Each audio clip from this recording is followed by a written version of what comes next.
अब हम देखेंगे कि गुडविल को किस तरह से कैलकुलेट किया जाता है, क्या क्या मेथड्स है गुडविल को कैलकुलेट करने के लिए।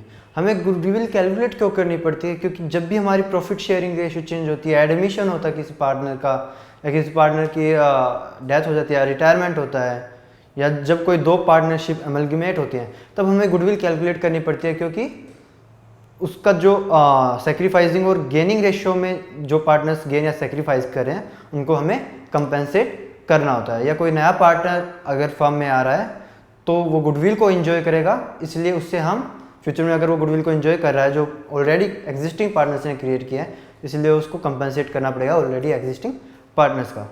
तो अब 3 मेथड्स हैं गुडविल को कैलकुलेट करने के लिए। Methods of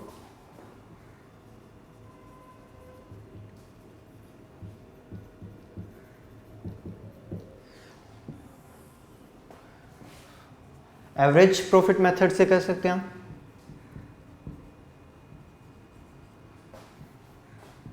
average profit method. दूसरा है सुपर प्रॉफिट मेथड। तीसरा है कैपिटलाइजेशन मेथड।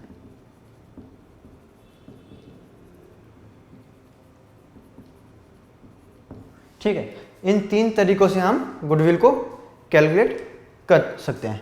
कैपिटलाइजेशन मेथड में 2 पार्ट होते हैं, capitalisation of average profit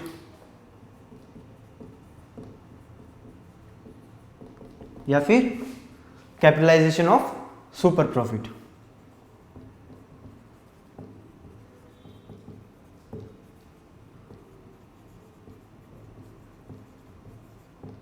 So these are the various ways by which we can calculate the goodwill of a firm.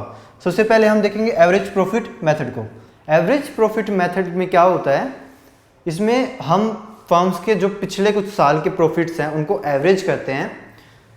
Let's say पिछले 5 साल के प्रॉफिट्स को हमने एवरेज करके जो प्रॉफिट निकाला उसको हम मल्टीप्लाई करते हैं नंबर ऑफ ईयर्स परचेज, जो कि डिसाइड करते हैं मैनेजमेंट, फर्म की मैनेजमेंट वो number of year purchase decide करते हैं, उससे हम इसको मल्टीप्लाई करते हैं। जो हमारी वैल्यू आती है वो हमारी गुडविल होती है।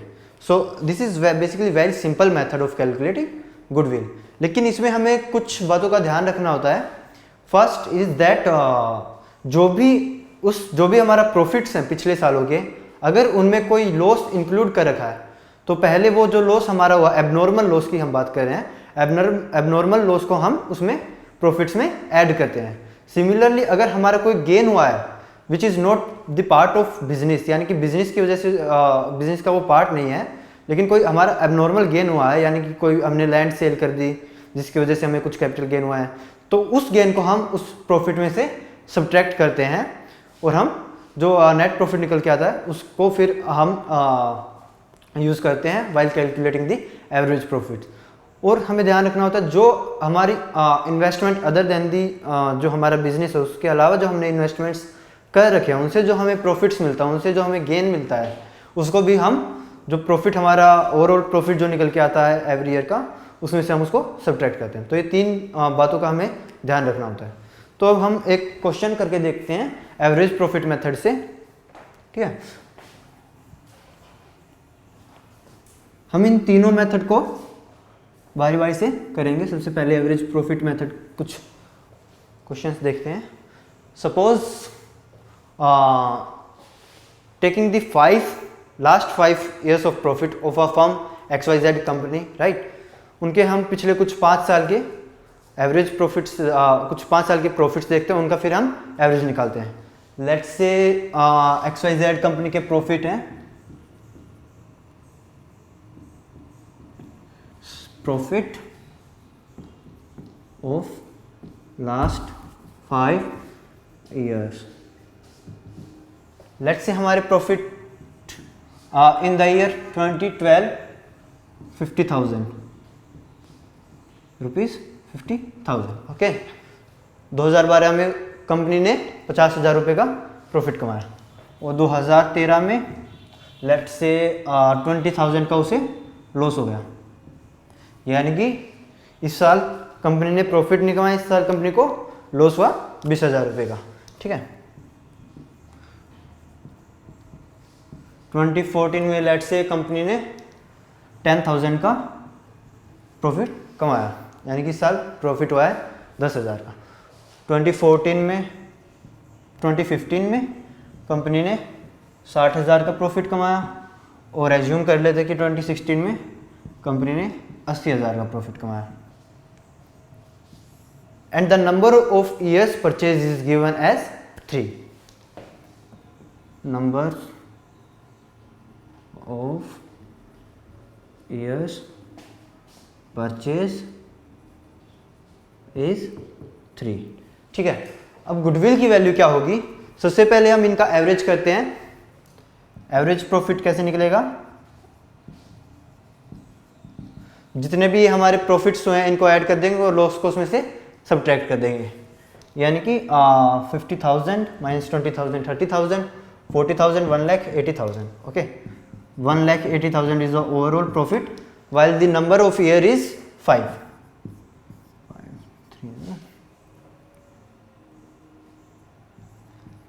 So 36,000 is the average profit. अब गुडविल की वैल्यू कैसे कैलकुलेट होगी? गुडविल को हम इस तरह से भी लिख सकते हैं। गुडविल की वैल्यू कैलकुलेट होती है average profit into number of years purchase.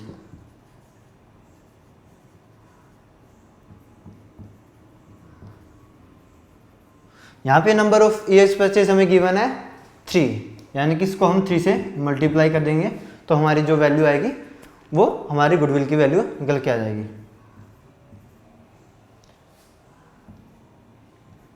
हमारी गुडविल की वैल्यू कितनी निकल के आई? 1,08,000 इन दिस केस। एक और केस लेते हैं हम।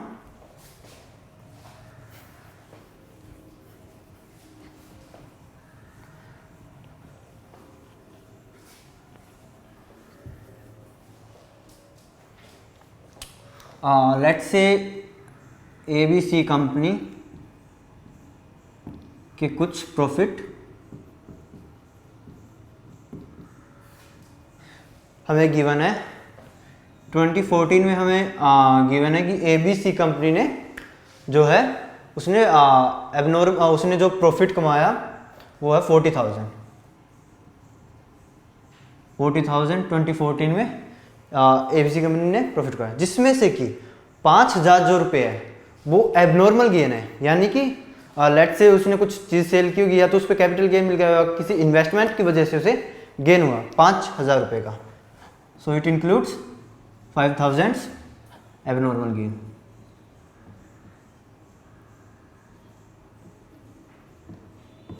ठीक है, और 2015 में लेट से उसका प्रॉफिट था 50,000 और उसमें 10,000 एबनॉर्मल लॉस भी इसमें हमने काउंट कर रखा है।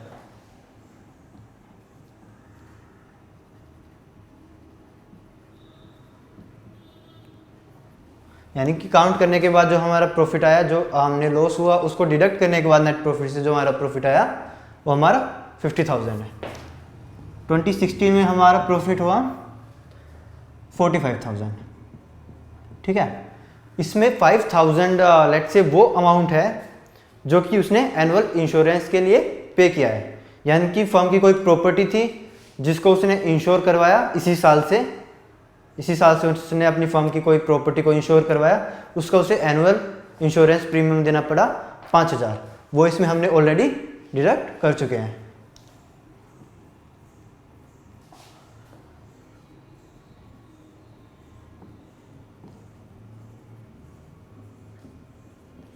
Premium of a property of firm now insured।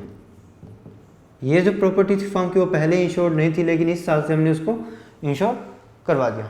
तो अब इस केस में हम एवरेज प्रॉफिट मेथड को यूज करके गुडविल को कैसे कैलकुलेट करते हैं अभी देखते हैं। एवरेज प्रॉफिट, सबसे पहले हमें एवरेज प्रॉफिट कैलकुलेट करना होगा। यहाँ पे 40,000 रुपये हमारा प्रॉफिट निकल के आया था 2014 का, जिसमें से कि 5000 हमारा एबनॉर्मल गेन है। यानी कि ये जो हमारा प्रॉफिट है ये 40,000 रुपये नहीं है, इसमें 5,000 रुपये ऑलरेडी ऐड कर रखा है एबनॉर्मल गेन का, जो कि हमें नहीं करना चाहिए था। इसका मतलब कि हम उसमें से अब सब्ट्रैक्ट कर दें 5,000 रुपीज़। ठीक है, दूसरा देखते हैं 2015 में हमारा क्या हुआ, 50,000 रुपये का प्रॉफिट हुआ, जिसमें से कि हमने एबनॉर्मल लॉस, जैसे कि फैक्ट्री में हो सकता है कि आग लग गई हो जिसकी वजह से हमारा 10,000 का सामान जल गया हो, उसको हमने इंक्लूड कर रखा है। अब इसमें वो लॉस हमने पहले से ही प्रॉफिट से डिडक्ट कर रखा, तो इस केस में हम इसको ऐड कर देंगे, यानी कि 50,000 प्लस 10,000। ओके, अब यहाँ पे देखते 2016 में क्या हुआ, 45,000 हमारा प्रॉफिट है, जिसमें से हमने पहले ही 5,000 रुपये घटा रखे हैं एनुअल इंश्योरेंस प्रीमियम के। तो क्या इस केस में हम इनको ऐड करेंगे, एनुअल इंश्योरेंस प्रीमियम का जो हमें एक्सपेंस हुआ उसको हम इसमें ऐड करेंगे? हम उसको इसमें ऐड इसलिए नहीं करेंगे क्योंकि ये जो इंश्योरेंस प्रीमियम हमने पेड किया ये एक रेकरिंग टाइप का एक्सपेंस है, यानी कि एक रेकरिंग टाइप का एक्सपेंस जो हमें हर साल बियर करना पड़ेगा। यहाँ पे जो एबनॉर्मल गेन हुआ 5,000 रुपये, वो हर साल तो नहीं होने वाला हमें, वो हमें कभी गेन हो गया बहुत सालों में फिर से हो गया, या यहाँ पे फायर से लॉस हो गया, ये हर साल तो आग नहीं लगने वाली फैक्ट्री में। लेकिन जब भी ये लॉस होते हैं तो उस साल कुछ जो अमाउंट ऑफ प्रॉफिट है वो ये घटा देते हैं कंपनी का। इसमें कंपनी तक का तो कुछ, इसमें कंपनी का कोई रोल नहीं होता। कंपनी का जो बिज़नेस चल रहा है उस बिज़नेस की कोई एफिशिएंसी डिक्रीज या इम्प्रूव होने की वजह से ये एबनॉर्मल गेन या लॉस नहीं होते। इस वजह से क्या करते हैं, हम इनको इग्नोर करते हैं।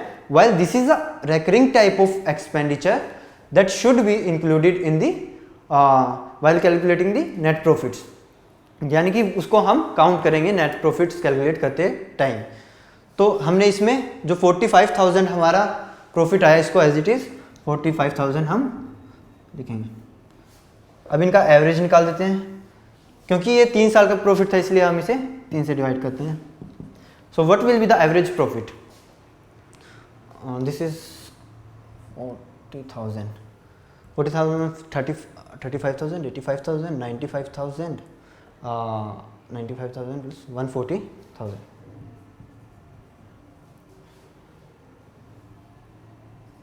$140,000 is the amount of profit that we have earned over the last 3 years। इसको हम 3 से डिवाइड कर देते हैं, और हमें दे रखा कि जो नंबर ऑफ ईयर परचेज है वो इस साल भी क्या है, गुडविल कैलकुलेट करते वक्त वो 3 दे रखा हमें, यानी कि उसको हम नंबर ऑफ ईयर परचेज से मल्टीप्लाई कर देते हैं, हमें वो 3 दे रखा है।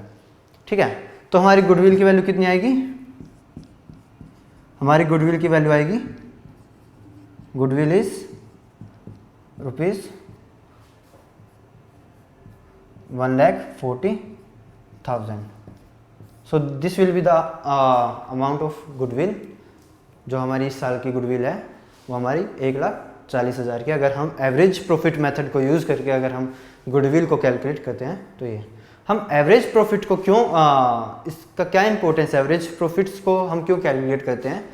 क्योंकि जो हमारी फ्यूचर में जो कंपनी प्रॉफिट्स कमाएगी वो किस चीज़ पे डिपेंड होगा, हमारे पास्ट प्रॉफिट पर।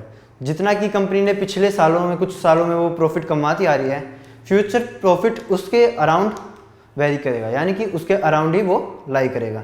ठीक है, तो हमारी गुडविल जो है वो हम पास्ट ईयर्स के प्रॉफिट से कैलकुलेट कर सकते हैं। ठीक है, अभी हमने सिंपल एवरेज मेथड से गुडविल को कैलकुलेट करना सीखा। अब एवरेज मेथड के भी 2 टाइप होती है, एक तो सिंपल एवरेज मेथड जो हमने अभी किया, जिसमें कि हम एवरेज पिछले कुछ साल के जो प्रॉफिट होते हैं उनका सबका एवरेज निकालते हैं। दूसरा होता है हमारा वेटेड एवरेज प्रॉफिट मेथड। इसमें हम क्या करते हैं कि ये बहुत सिमिलर है सिंपल एवरेज मेथड के, इसमें हम लेकिन वेट्स असाइन करते हैं, यानी कि जो रिसेंटली जो हमारे ईयर्स का प्रॉफिट है उनको हम ज़्यादा वेटेज देते हैं बजाय कि जो ज़्यादा पुराने ईयर्स के प्रॉफिट हैं। ये हम क्यों करते हैं? क्योंकि ताकि हमें बेटर फ्यूचर की प्रेडिक्शन कर सकें, ताकि हम फ्यूचर को वो ज़्यादा अच्छे से फोरकास्ट कर सकें। इसलिए हम जो करंट जो रिसेंटली ईयर्स पास हुए हैं उनके प्रॉफिट को हम ज़्यादा वेटेज देते हैं। ठीक है, इसमें लेट्स टेक एन एग्जांपल, एक एग्जांपल लेते हैं। जैसे कि लेट्स से 2014 में किसी कंपनी ने, लेट्स से ABC कंपनी ने 10,000 प्रॉफिट कमाया, ठीक है। 2015 में उसने 20,000 प्रॉफिट कमाया, 2016 में उसने 30,000 कमाया। ये 3 सालों का प्रॉफिट दे रखा है। अब इसमें वेटेज एवरेज मेथड क्या कहता है कि हमें इसमें वेट्स असाइन कर रखे हैं, ऑलरेडी क्वेश्चन में गिवन है कि वेट्स दे रखे हैं। हमें 2014 के लिए दे रखा 1 वेट, ठीक है। 2015 के लिए हमें दे रखे हैं 2 वेट्स, 2016 के लिए हमें दे रखे हैं 3 वेट्स। यानी कि सबसे ज़्यादा वेटेज हमें 2016 की मिली है, उससे कम, थोड़ी कम 2015 की, और सबसे कम वेटेज हमने 2014 को दी है। इसको कैलकुलेट करने का फॉर्मूला क्या होता है? सबसे पहले हम वेटेड एवरेज प्रॉफिट्स कैलकुलेट करते हैं। वो कैसे कैलकुलेट करते हैं? Weighted average profits total of product of profits upon total number of weights. इस तरह से हम वेटेड एवरेज प्रॉफिट्स को कैलकुलेट करते हैं। Total of product of profits यानी कि जो भी हमने प्रॉफिट कमाए हैं पिछले 3 साल में, उनका जो प्रोडक्ट होगा वेट्स के साथ, यानी कि इसको इसके साथ मल्टीप्लाई करेंगे, इसको इसके साथ, इसको इसके साथ, इन तीनों को जब मल्टीप्लाई करके जो इनका सम निकलेगा उसको हम यहाँ पे निकल के नीचे जो हमारे total number of weights, in this case it is 1 and 3 and 6, it is 6, in this case it is 6 number of weights. तो यहाँ पे क्या होगा हमारा 10,000 प्लस 40,000 प्लस 90,000, राइट। यानी कि 1,40,000 upon how many number of weights are there are 6 number of weights. So on solving this जो भी हमें मिलेगा वो हमारा वेटेड एवरेज प्रॉफिट्स होंगे, ठीक है। अब जब वेटेड एवरेज प्रॉफिट्स हमने निकाल लिए तो हमें गिवन होगा कि नंबर ऑफ ईयर्स परचेज हमें गिवन होगा, यानी कि कितने टाइम्स हमारा जो वेटेड एवरेज प्रॉफिट है उसको मल्टीप्लाई करें कि हमारी गुडविल निकल के आ जाए। Let's say in this example it is given 2 years of purchase. तो हमारा क्या होगा यहाँ पे 140 गुडविल हमारी निकल के आएगी, 140,000 इंटू 2/6, ठीक है। ये हमारी गुडविल निकल के आई।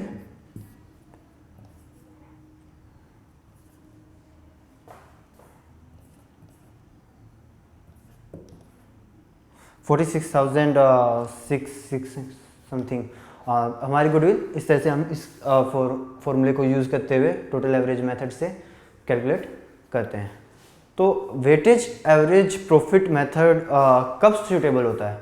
ये जब सूटेबल होता है जब किसी कंपनी की ग्रोथ हो रही हो, यानी कि जब कोई कंपनी, जैसे कि अभी मैंने कोई बिजनेस स्टार्ट किया, हो सकता है उसमें कुछ साल लगेंगे मुझे प्रॉफिट को धीरे धीरे इंक्रीज होने में, ठीक है। ऐसा तो नहीं कि मैंने आज बिजनेस स्टार्ट किया तो मुझे आज से ही प्रॉफिट होना स्टार्ट हो गया, मुझे टाइम लगेगा उसके लिए। तो इस केस में हम वेट्स असाइन करते हैं ताकि हम गुडविल को एसरटेन कर सकें।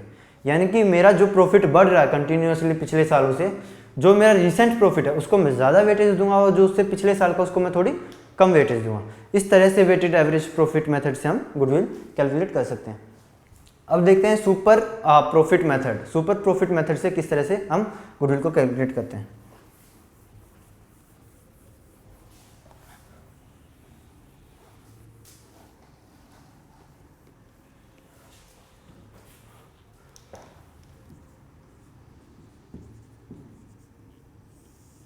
ओके, सुपर प्रॉफिट क्या होता है? सुपर प्रॉफिट वो प्रॉफिट होता है जो कि एक्सेस है नॉर्मल प्रॉफिट से, यानी कि it is a surplus profit over the normal profit. Normal profit कौन सा प्रॉफिट होता है? नॉर्मल प्रॉफिट वो प्रॉफिट जो कि सिमिलर बिजनेस फर्म्स अर्न करती हैं। कुछ परसेंटेज होता है, जैसे कि 15% वो अर्न कर रही है मार्केट में, 16%, 10%, जो भी उनका परसेंटेज होता है जो अर्न करे वो नॉर्मल प्रॉफिट होता है। और अगर उससे ज़्यादा हमारी कंपनी प्रॉफिट करती है, लेट्स से कि कैपिटल इन्वेस्टेड 1 लाख है कई फर्म्स हैं, उन्होंने सबने 1 लाख कैपिटल इन्वेस्ट कर रखे बिजनेस, उस सब का जो प्रॉफिट है, नॉर्मल प्रॉफिट जो कैपिटल पे रिटर्न मिल रहा है वो उनको 10% मिल रहा है। और मेरे केस में जो मेरी बिजनेस फर्म है उसमें मुझे 15% मिल रहा है, राइट। तो उनको कितना मिला, उनको 10,000 मिला, सबको 10,000 मिला नॉर्मल प्रॉफिट, और मुझे 15,000 मिला, यानी कि मुझे नॉर्मल प्रॉफिट से ज़्यादा मिला। और नॉर्मल प्रॉफिट से मेरा कितना ज़्यादा है वो, यानी कि एक्चुअल प्रॉफिट जो कि मेरे 15,000 है minus normal profit that is 10,000, यानी कि 5,000 जो मेरा है सरप्लस, वो मेरा सुपर प्रॉफिट कहलाता है। जो सुपर प्रॉफिट को हम नंबर ऑफ ईयर परचेज या कोई भी कितने टाइम से उसे मल्टीप्लाई करना वो हमें गिवन होता है गुडविल कैलकुलेट करने के लिए, उसे हम उसे मल्टीप्लाई करके गुडविल को निकाल सकते हैं, ठीक है। So let's take an example of to better understand this method. Average profit हमें दे रखा है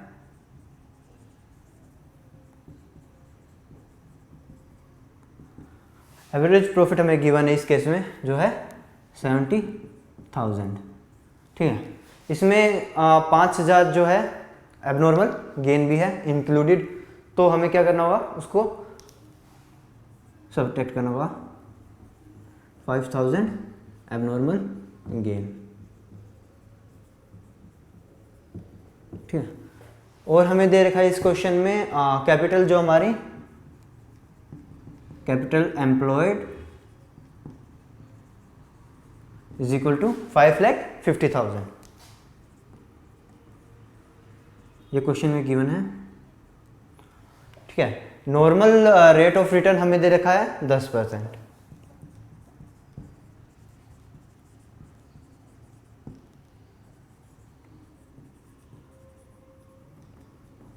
ठीक है।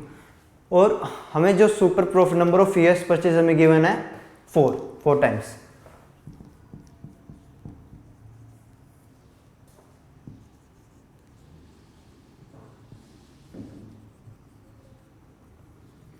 ठीक है। तो हम कैसे कैलकुलेट करेंगे सुपर प्रॉफिट मेथड से। सबसे पहले हम अपना सुपर प्रॉफिट कैलकुलेट करते हैं। सुपर प्रॉफिट कैसे कैलकुलेट होगा, super profit is equal to actual profit minus normal profit.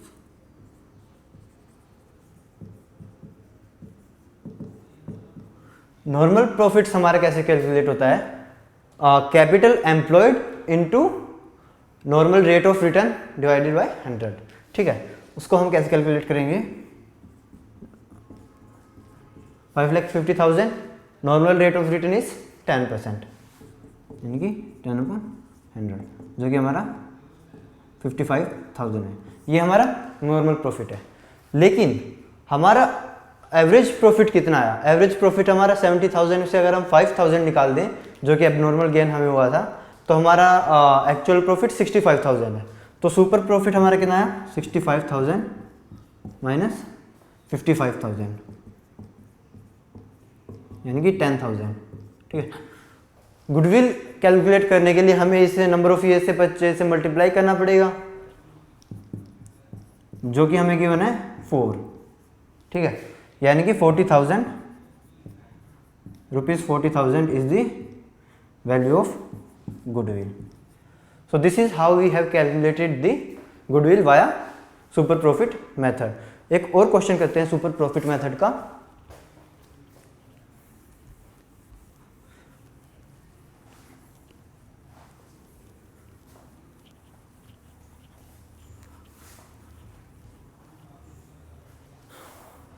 हमें किसी फर्म में एसेट्स गिवन है 75,000 के, एसेट्स आर 75,000, ऑलराइट। और उसमें हमें कैपिटल जो है, कैपिटल गिवन है पार्टनर्स की capital 60,000, capital is equal to 60,000 and rest constitutes of reserves and surplus. Rest is reserves and surplus, ठीक है। ये हमें गिवन है और इसमें हमें normal rate of return given है वो है 10%,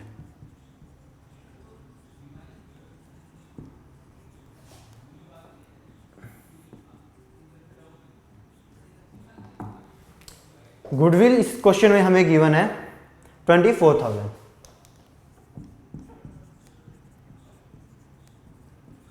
और नंबर ऑफ ईयर परचेज भी हमें गिवन है जो है 4। ओके,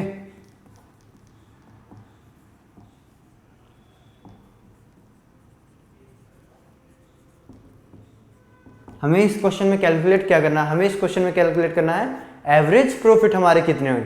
ये सारी इंफॉर्मेशन हमें गिवन है, उससे हमें एवरेज प्रॉफिट कैलकुलेट करना है।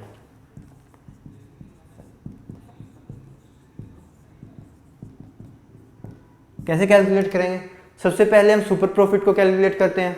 ठीक है, सुपर प्रॉफिट को कैलकुलेट करते हैं। सुपर प्रॉफिट हमारा कितना आएगा?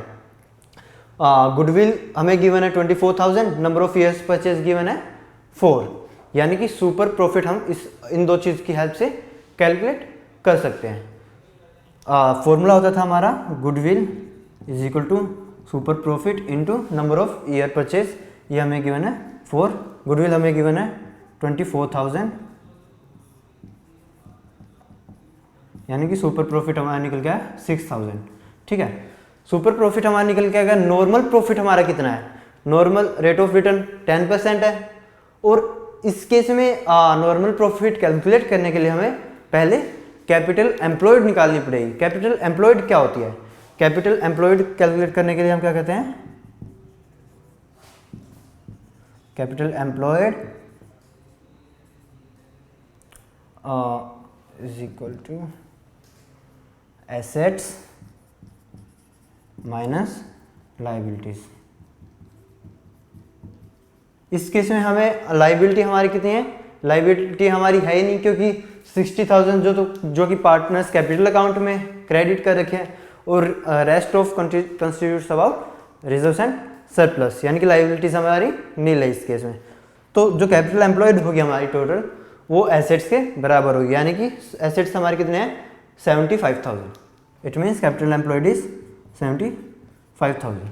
और जो नॉर्मल रेट ऑफ रिटर्न है वो कैपिटल एम्प्लॉयड का कितना है? 10%, यानी कि 7,500। ठीक है, हमने नॉर्मल प्रॉफिट निकाल लिया 75,000, सुपर प्रॉफिट हमारा 6,000 है एक्चुअल। और हमारा जो एक्चुअल प्रॉफिट है उसको हम कैलकुलेट कर सकते हैं। एक्चुअल प्रॉफिट कैसे कैलकुलेट होगा?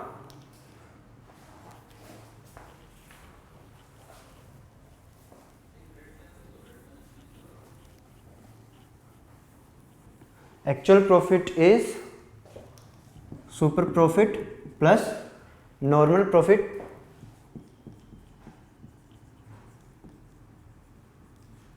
Is equal to actual profits. ठीक है, एक्चुअल प्रॉफिट्स हमारा जो सुपर प्रॉफिट कितना है? 6,000। नॉर्मल प्रॉफिट हमारा कितना है? 7,500। तो हमारा जो एक्चुअल प्रॉफिट है, जो फर्म का एवरेज प्रॉफिट है, वो हम इन दोनों को ऐड कर देंगे तो कितना आएगा? 13,500। ठीक है, सो 13,500 इज द एवरेज प्रॉफिट और actual profit that the firm is earning. इस तरह से हम सुपर प्रॉफिट मेथड्स की हेल्प से एवरेज कैपिटल निकाल सकते हैं, एक्चुअल प्रॉफिट निकाल सकते हैं, और अगर हमें normal rate of return given नहीं है तो हम वो भी निकाल सकते हैं। बाकी इन्फॉर्मेशन गिवन है, सुपर प्रॉफिट मेथड को कैलकुलेट कर सकते हैं, गुडविल को कैलकुलेट कर सकते हैं। इस so this is all about this super profit method. अब हम लास्ट और थर्ड मेथड देखेंगे गुडविल को कैलकुलेट करने का, कैपिटलाइजेशन मेथड। इसके दो पार्ट होते हैं, capitalisation of average profit method और दूसरा है capitalisation of super profit method. तो कैपिटलाइजेशन होता क्या है? कैपिटलाइजेशन मीन्स कि जो प्रॉफिट फर्म अभी फिलहाल करंट में जितना प्रॉफिट फर्म अर्न कर रही है, एक्चुअल प्रॉफिट, एवरेज प्रॉफिट जो अर्न कर रही है, वो प्रॉफिट कमाने के लिए बाकी फर्म्स को कितनी कैपिटल की रिक्वायरमेंट है, अगर हमें normal rate of return given है तो। ठीक है, ये हमारा कैपिटलाइजेशन होता है। तो जो भी कैपिटलाइजेशन की वैल्यू निकल के आएगी, जितना कि बाकी फर्म्स को उतना प्रॉफिट कमाने के लिए पैसा चाहिए, और एक्चुअल कैपिटल एम्प्लॉयड जो हमने कैपिटल एम्प्लॉयड किया अपनी फर्म में, उसको कैपिटलाइज्ड वैल्यू में से सब्ट्रैक्ट अगर हम कर देंगे तो गुडविल की वैल्यू निकल आ जाएगी। ठीक है, अब एक क्वेश्चन करते हैं। लेट्स से कि हमें एक्चुअल एवरेज प्रॉफिट दे रखे हैं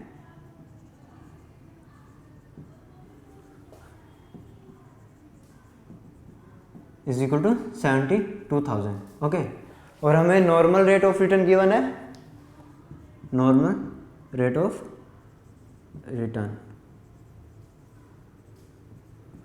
10%, ऑलराइट।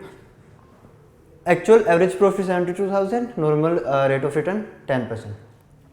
एसेट्स गिवन है जो है 9,70,000।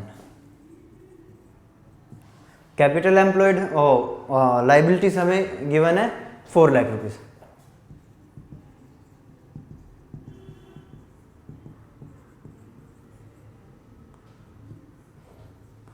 ठीक है, ये चीज़ें हमें गिवन है, हमें कैलकुलेट करना है गुडविल को using capitalisation value method of average profits.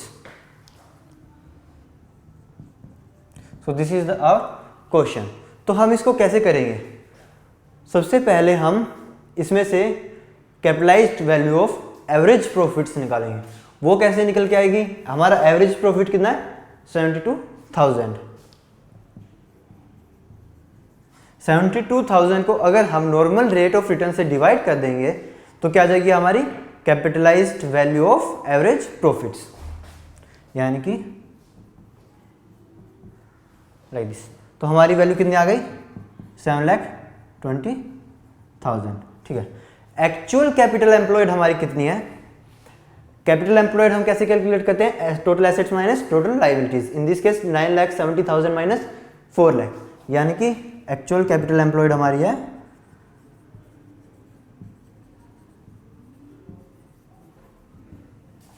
5,70,000।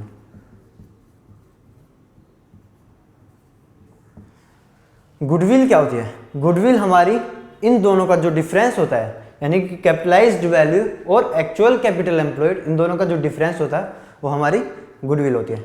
इस केस में हमारी गुडविल 1,50,000। ठीक है, यहाँ पे हमने एवरेज प्रॉफिट से कैलकुलेट किया। सिमिलरली अगर हम इसे सुपर प्रॉफिट मेथड से कैलकुलेट करना चाहें तो हम सुपर प्रॉफिट मेथड से भी कैलकुलेट कर सकते हैं। पहले हम super profit method find out करेंगे, नॉर्मल प्रॉफिट्स निकालेंगे, एक्चुअल प्रॉफिट्स हमें गिवन होंगे, उसे सुपर प्रॉफिट निकालेंगे, फिर सुपर प्रॉफिट की कैपिटलाइज्ड वैल्यू को निकालेंगे और फिर उसको एक्चुअल कैपिटल एम्प्लॉयड जो है और capitalised value of super profit में से उसको सब्ट्रैक्ट कर देंगे। ठीक है, इस तरह से हम कैपिटलाइजेशन मेथड से गुडविल को कैलकुलेट कर सकते हैं।